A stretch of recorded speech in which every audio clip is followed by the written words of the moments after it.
오늘 말씀은 여호수아를 필두로 해서 이스라엘 백성들이 하나님의 명령을 받들어서 요단강을 건너는, 소위 요단강 도하라 그러죠. 도하라는 것은 강과 내를 건너는 것을 이야기하는데, 요단강 도하에 대한 기사를 담고 있습니다. 근데 먼저 16절을 보시면 당시 상황이 어땠냐면, 곧 위에서부터 흘러내리던 물이 그쳐서 15절입니다. 15절, 요단이 곡식 거두는 시기에는 항상 언덕에 넘쳤더라 라고 말씀하고 있습니다. 그러니까 계절상 요단강 물이 너무나도 이렇게 충만하게 이렇게 흘러 넘치는 시기였기 때문에 이스라엘 백성들이 전체가 그 요단강을 건너는 것은 사실은 불가능에 해당하는 그런 시즌이었습니다. 민수기서를 통해서 확인해 보면은 이제 2차 인구 통계를 냈을 때에 이스라엘 백성들이 장정만 60만 명이 넘는 상태에 있었기 때문에 어린아이들까지 다 포함하고 그러면 그 험난한 물줄기를 거슬러서 그 강을 건넌다라는 것은 사실은 불가능한 일이었습니다. 물이 넘치고 인원은 너무 많았던 것이죠. 이런 장애물 앞에 이제 여호수아가 서게 된 것입니다. 여호수아에게는 하나의 위기라고 말씀드릴 수가 있습니다. 그런데 이 위기는, 여호수아 앞에 이렇게 직면하게 된 이 위기는 사실은 여호수아의 리더십을 한층 강화시킨 기회가 되었습니다. 7절에 보면은 여호와께서 여호수아에게 이르시되, 내가 오늘부터 시작하여 너를 온 이스라엘의 목전에서 크게 하여 내가 모세와 함께 있었던 것 같이 너와 함께 있는 것을 그들이 알게 하리라 라고 말씀하고 있습니다. 이 큰 위기의 강을, 여호수아를 하나님께서 사용하셔서 그 수많은 군대와 같은 이스라엘 백성들이 함께 건너게 하심으로 말미암아, 그 큰 역사를 일으켜 주심으로 말미암아 이제 여호수아에게, 이제 모세에게 있었던 권위와 같은 그런 큰 권위를 입혀 주셔서 이스라엘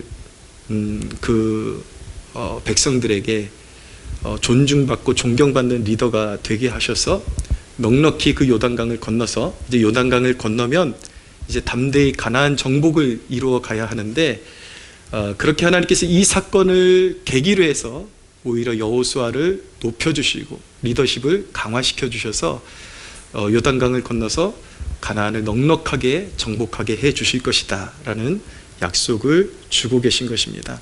하나님의 백성들에게 주시는 위기는 항상 믿음 안에서 그 위기를 직면하고 헤쳐나가면 반드시 그것이 오히려 전하위복되어서 우리의 삶을 더욱더 강인하게 붙들어주는 기회가 될 수 있다는 것을 배우게 되는 것입니다.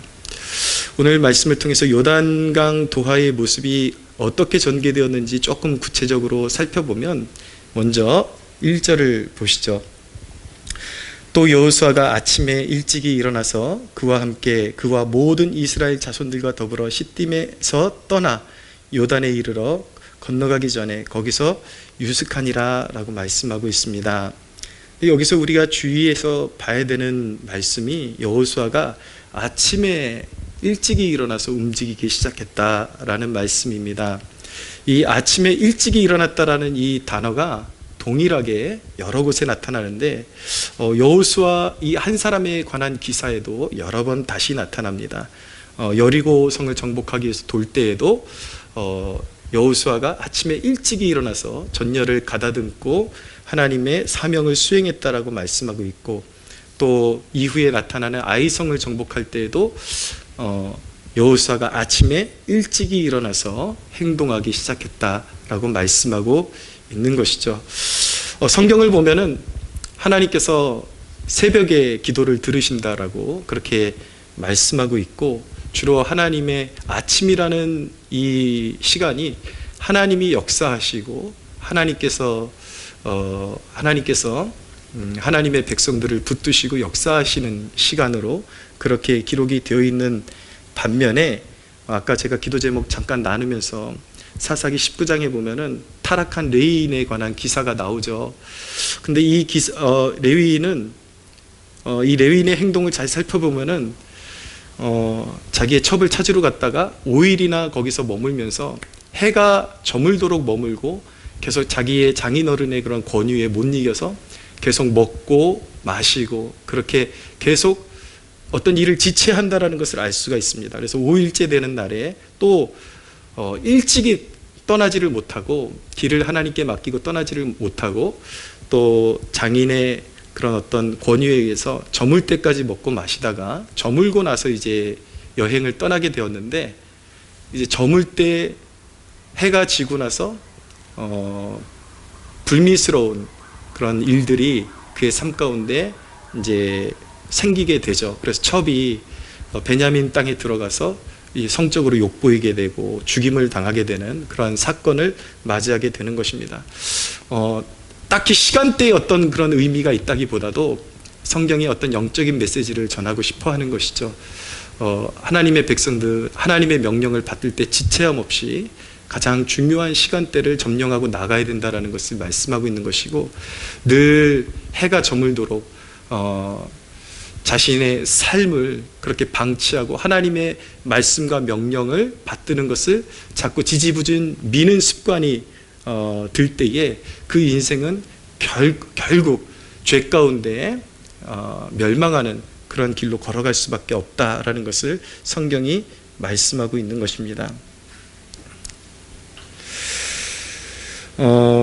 여호수아의 그런 삶의 그런 습관을 우리가 보면서 우리가 중요하게 배워야 되는 한 가지 교훈은 무엇이냐면, 여호수아처럼 하루를 살아가는 목적을 깨닫고 지체하지 않고 실행하는 태도가 중요하다.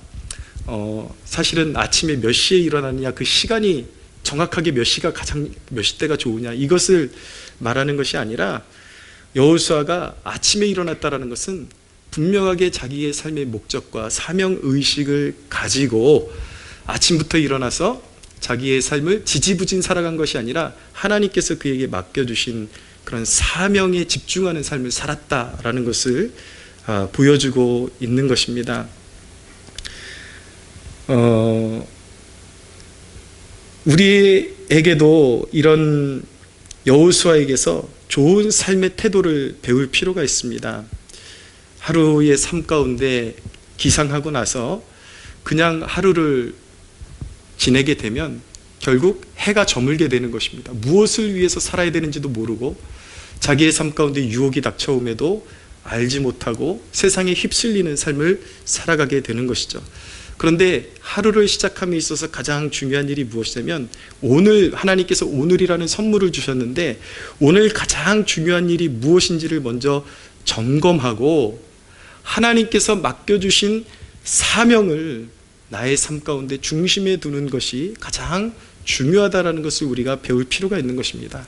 그것이 만일 오늘 아침에 제가 일찍 일어났는데 그 중요한 미션이 오후 어딘가에 있는 일이라 할지라도 아침에 일찍 일어나서 그 사명에 정신이 이미 집중되어 있어야 하는 것이죠. 그래서 오늘 하루를 살아가는 목적과 이유가 바로 그것을 이루기 위해서 내가 지금 여기에 존재하고 있는 것이다 라는 것을 깨닫고 나아갈 때에 하나님께서 우리에게 허락하신 시간들이 낭비되지 않고 방황하는 인생이 되지 않고 집중력 있는 인생이 되고 하나님께서 우리에게 맡기신 사명을 착실하게 이루는 삶을 살아가게 되는 것입니다.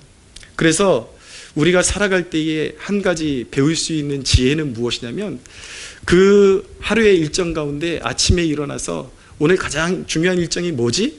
그리고 하나님께서 가장 기뻐하실 만한 일정이 뭐지? 그것을 가장 염두에 두고 나머지 스케줄이 그 가장 중요한 스케줄을 서포트하도록 그렇게 시간을 할애를 하고 열정을 할애를 해야 그것을 가장 효율적으로 그리고 하나님이 기뻐하시도록 그렇게 완수할 수가 있게 되는 것입니다. 그런데 보통의 사람들 같은 경우는 삶의 습관들이 좋지 않은 경우들이 참 많습니다. 그냥 되는 대로 그냥 자기가 원하는 쪽에 열정을 다 쏟고 시간을 쏟아놓고 막상 하나님께서 원하시는 일을 하려고 하니까 이미 시간과 에너지를 다 다른 데 쏟아부었기 때문에 그 일을 하기에는 너무 지치고 힘들고 감당할 수 없는 지경에 그렇게 이제 당면하게 되는 것이죠.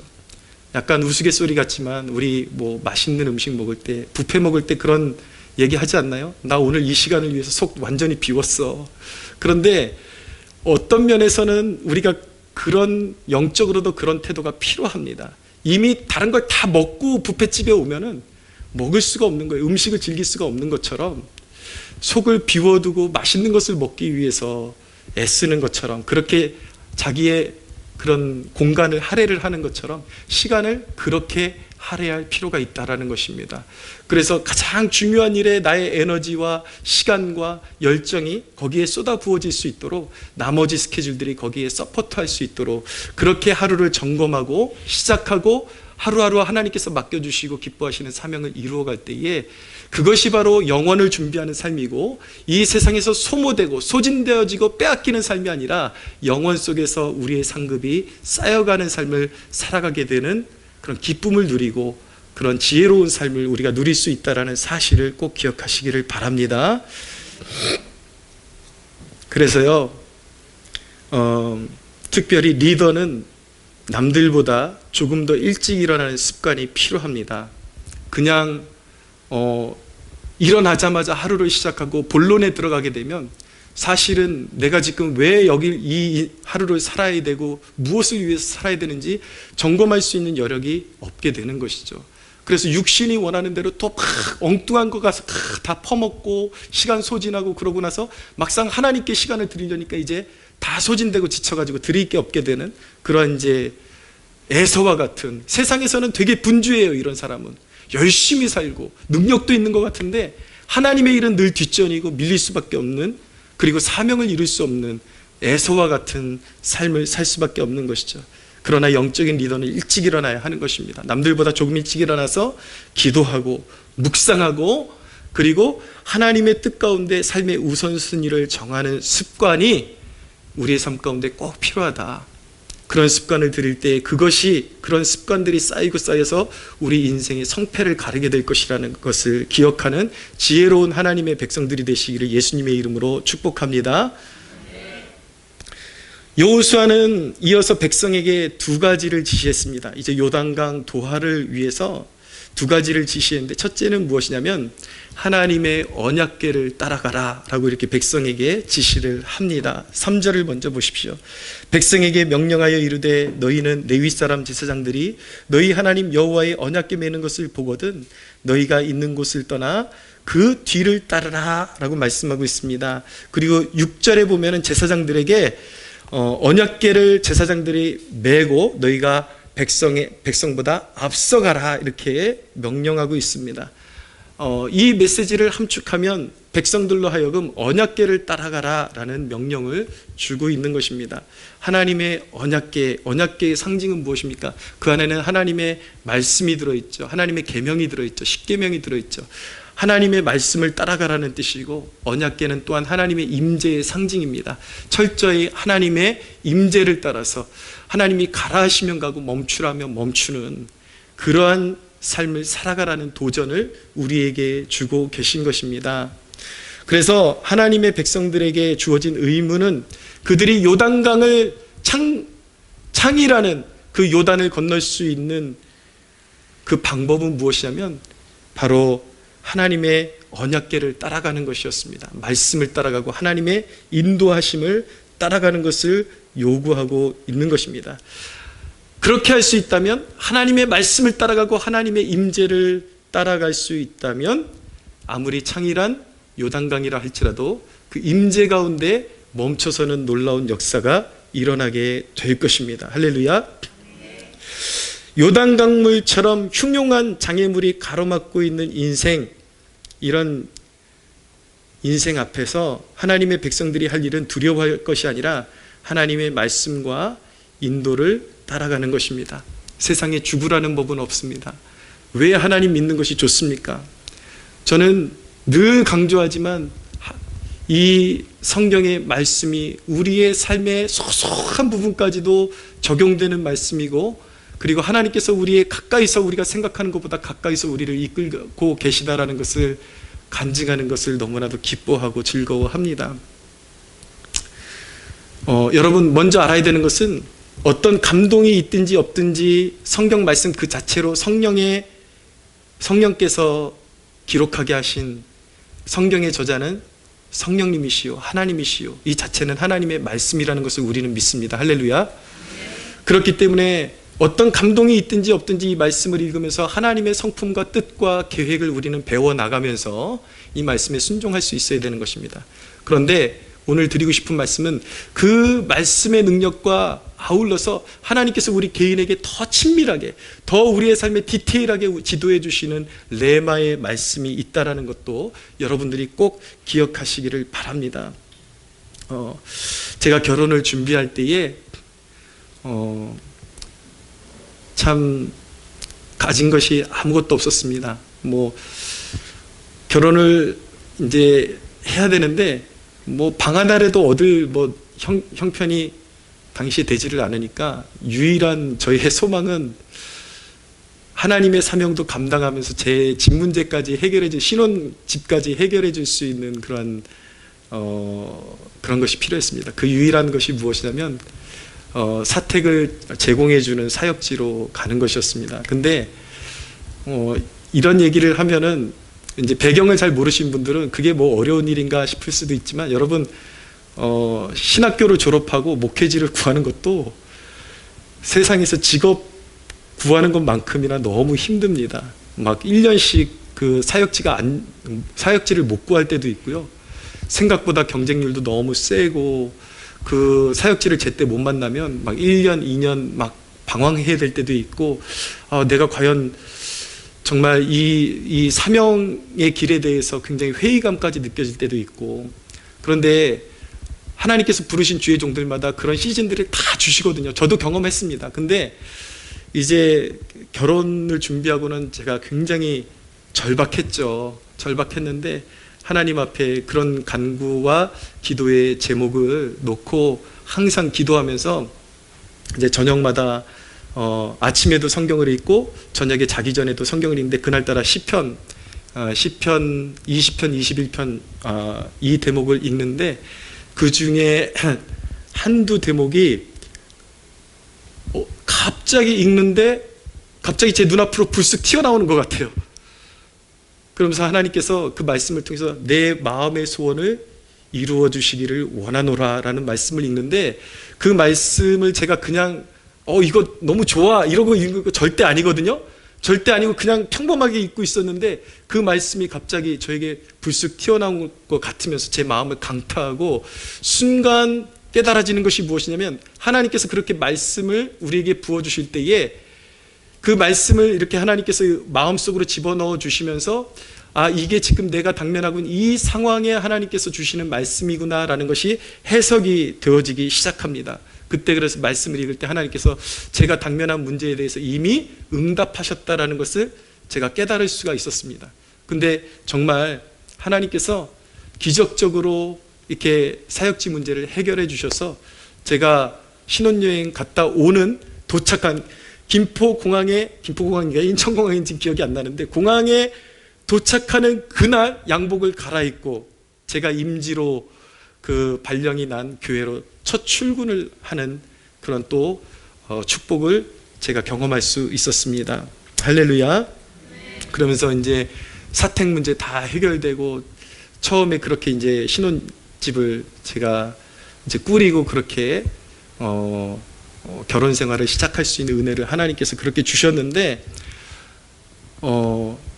모든 삶 가운데 하나님께서 이렇게 말씀을 주신다라는 것이죠. 또 한 번은 어떤 깊은 고난의 터널을 이제 지나게 되었는데, 그 고난이 시작될 때에 하나님께서 시편의 말씀을 통해서 주신 말씀이 무엇이냐면, 의인은 고난이 많으나 그 뼈가 하나도 꺾이지 않으리라는 말씀을 주셨습니다. 그 말씀이 저에게 너무나도 특별하게 가슴으로 확 들어오는 것을 느꼈는데, 그 말씀은 지금부터 그 말씀이 제가 말씀드린 것처럼 그 말씀, 하나님의 레마의 말씀으로 말씀이 내 가슴으로 들어올 때에는 내가 처해 있는 상황에 대한 해석이 이제 일어나게 됩니다. 그러면서 하나님께서 지금부터 험난한 고난이 시작될 것이라는 것을 알게 해주셨고, 그러나 그 말씀을 통해서 내가 너와 가까이 있고 그 고난의 처음부터 끝까지 함께 할 것이니까 걱정하지 말고 그 길을 걸어가라는 말씀으로 해석되어지면서 제가 당면하게 되는 고난에 대해서 마음으로 무장할 수 있었고, 하나님께서 그 고난의 한복판에도 이것은 하나님께서 정하신 것이고 하나님께서 나를 더 연단하시고 더 무르익게 하시기 위해서 일부러 하나님께서 작정하시고 주시는 고난이라는 것을 알게 되었고, 그 모든 과정을 하나님께 맡길 수 있게 된 것입니다. 사랑하는 여러분, 우리의 삶 가운데 모든 순간마다 하나님께서 말씀하시고 이끌어 주신다는 사실을 신뢰하시기를 바랍니다. 역경이 오고 고난이 오고 어떤 일이 있어도 그 말씀을 따라가면 결코 무너지지 않습니다. 할렐루야. 하나님께서 작정하시고 주시는 고난, 그러나 염려하지 말고 두려워하지 말라는 그 말씀, 우리에게 고아와 같이 버려두지 아니하시고 우리를 보호하신다라고 말씀하셨으니 그 말씀을 따라가면 반드시 승리하고 길이 열린다라는 사실을 믿으시기를 바랍니다. 하나님은 항상 가르쳐 주십니다. 우리 길을 지도해 주시고 앞서가시고 인도해 주십니다. 그 길을 따라서 순종하면 되는 것입니다. 요단강을 우리 보고 가르라고 말씀하지 않으십니다. 요단강 앞에 가서 서라고 말씀하신 데까지 순종하면 되는 것입니다. 요단은 누가 가르는 것입니까? 하나님의 임재가 가르는 것입니다. 할렐루야. 그런데 여러분, 여호수아가 두 번째 명령하는 것은 무엇이냐면 거룩하라고 명령하고 있습니다. 5절을 보십시오. 여호수아가 또 백성에게 이르되 너희 자신을 성결하게 하라. 여호와께서 내일 너희 가운데서 기이한 일들을 행하시리라 라고 말씀하고 있습니다. 여러분, 하나님께서 앞서가신다라는 사실이 가장 첫째로 중요하지만 두 번째로 중요한 것은 무엇이냐면 하나님의 말씀을 따라가려면 백성들의 삶이 거룩해야 한다라는 것입니다. 언약궤만 따라가면 그냥 승리가 주는 것이 아닙니다. 사사기에 보면 사무엘 상에 보면은 엘리 제사장 때에 하나님의 백성들이 타락했죠. 그들은 타락해놓고서도 하나님의 언약궤만 앞세우면 블레셋을 무찌를 수 있을 것이라고 생각했지만, 그리고 하나님의 언약궤를 앞세우고 나갔지만 그들은 실패했고 하나님의 언약궤를 블레셋에게 빼앗겨버리는 수치를 당했습니다. 하나님의 수치 같지만 그것은 하나님의 수치가 아니었습니다. 하나님께서 이스라엘 백성들을 교훈하시기 위해서 하나님의 백성들, 하나님의 자식들, 자신의 친자식들을 교훈하시고 정신 차리게 하시기 위해서 하나님께서 그 수모를 감당하기로 결정하신 것이었습니다. 언약궤만 따라가면 무엇합니까? 언약궤만 있으면 무엇합니까? 거룩함이 없으면 무용지물인 것입니다. 경외감이 없이 하나님을 이용하려고만 하면 아무리 말씀을 읽고 아무리 하나님의 인도하심을 따라가려고 해도 거기에 역사는 일어나지 않는 것입니다. 가끔 교회에 오시는 분들 가운데 왜 저희 교회에는 앞에 큰 십자가를 두지 않았습니까? 라고 그렇게 따지듯이 말하는 사람들이 있습니다. 근데 여러분, 저는 묻고 싶습니다. 도대체 설교할 때 어디가 있는 것입니까? 우리 교회 십자가가 왜 없습니까? 제 설교의 처음부터 끝까지 십자가인데, 십자가가 그렇게 큰 십자가가 있는데 왜 여러분 꼭 여기 세워둬야 되는 십자가만 꼭 십자가라고 생각하는 것입니까? 저는 오늘날 많은 성도들에게 질문하고 싶습니다. 당신의 마음속에 십자가는 도대체 어디 있습니까? 그렇게 질문하는 사람들 보면은 그 삶 가운데 진정한 십자가도 없고 헌신도 없고 희생도 없고 그 마음에 십자가가 없는데, 여러분 여기에 큰 십자가가 세워진다고 한들 무슨 드라큘라라도 쫓으려고 합니까? 그런 믿음 가지고 아무리 십자가를 내밀어봤자 귀신들도 두려워하지 않습니다. 우리 마음 가운데 진정으로 십자가에서 피 흘리신 예수 그리스도의 그 믿음이 우리 안에 자리 잡고 있을 때에, 그 십자가 내밀고 우리가 앞으로 갈 때에 한 길로 왔던 원수마귀가 7길로 도망치는 줄로 믿으시기를 바랍니다. 예, 뭐 가게 같은 데 보면은 성구 네가 크게 번창하리라. 말씀 아무리 걸어놓으면 뭐예요? 주일 성수도 안 하고 기도도 안 하고 하나님의 말씀에 순종하지도 않는 백성들 말씀만 성구 크게 걸어놓고 그 말씀이 역사하겠습니까? 그것이 축복이 되겠습니까? 그 말씀이 가슴에 새겨져 있지 않은데 하나님을 경외하지 않는데 그 말씀이 어찌 축복이 될 리가 있겠습니까? 여러분, 십자가 앞세우고 말씀 앞세우고 다 좋지만 하나님을 진정으로 경외하는 마음이 그 마음 가운데 없는 사람들에게는 그 모든 것이 무용지물이라는 것을 꼭 깨달으시기를 바랍니다. 여러분들의 마음에 십자가가 있게 되기를 축원합니다. 여러분들의 마음에 하나님의 말씀이 자리 잡게 되기를 축원합니다. 사랑하는 여러분, 저는 수요일 날 기도에 더 집중하고 싶기 때문에 가급적 말씀을 간단하게 마치고 정리하도록 하겠습니다. 이제 제사장들이 물을 밟고 서면 요단물이 끊어지고 쌓일 것입니다. 15절 16절을 같이 한번 읽어보겠습니다. 시작. 요단이 곡식 거두는 시기에는 항상 언덕에 넘치더라. 궤를 맨 제달이 요단에 이르며 궤를 맨 제사장들의 발이 물가에 잠기자 곧 위에서부터 흘러내리던 물이 그쳐서 사르단에 가까운 매우 멀리 있는 아담성읍 변두리에 일어나 한 곳에 쌓이고 아라바의 바다 여매로 향하여 흘러가는 물은 온전히 끊어짐에 백성이 여리고 앞으로 바로 건널세. 아멘.